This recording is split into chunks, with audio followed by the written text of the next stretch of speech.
ان کے شور کی آواز بلند ہے، اس لیے کہ غارت گر اس پر، ہاں بابل پر چڑھ آیا ہے، اور اس کے زور آور لوگ پکڑے جائیں گے، ان کی کمانیں توڑی جائیں گی، کیونکہ خداوند انتقام لینے والا خدا ہے، وہ ضرور بدلہ لے گا۔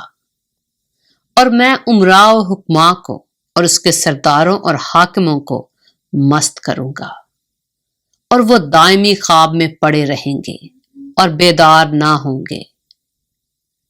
وہ بادشاہ فرماتا ہے جس کا نام رب الافواج ہے۔ رب الافواج یوں فرماتا ہے کہ بابل کی چوڑی فصیل بالکل گرا دی جائے گی، اور اس کے بلند پھاٹک آگ سے جلا دیے جائیں گے۔ یوں لوگوں کی محنت بے فائدہ ٹھہرے گی، اور قوموں کا کام آگ کے لیے ہوگا، اور وہ ماندہ ہوں گے۔ یہ وہ بات ہے جو یرمیہ نبی نے سرایہ بن نیریہ بن محسیہ سے کہی جب وہ شاہ یہودہ صدقیہ کے ساتھ اس کی سلطنت کے چوتھے برس بابل میں گیا، اور یہ سرایہ خواجہ سراؤں کا سردار تھا، اور یرمیہ نے ان سب آفتوں کو جو بابل پر آنے والی تھیں ایک کتاب میں قلم بند کیا، یعنی ان سب باتوں کو جو بابل کی بابت لکھی گئی ہیں۔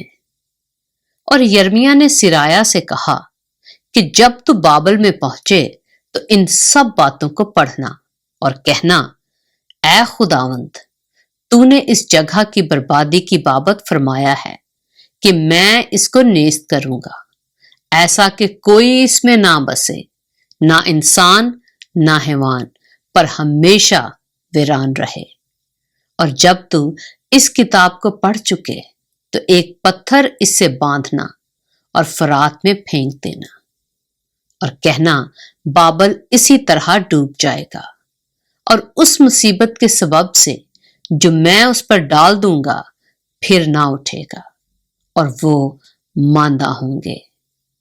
یرمیہ کی باتیں یہاں تک ہیں۔ پاک کلام کے پڑھے اور سنے جانے پر خداوند کی برکت ہو۔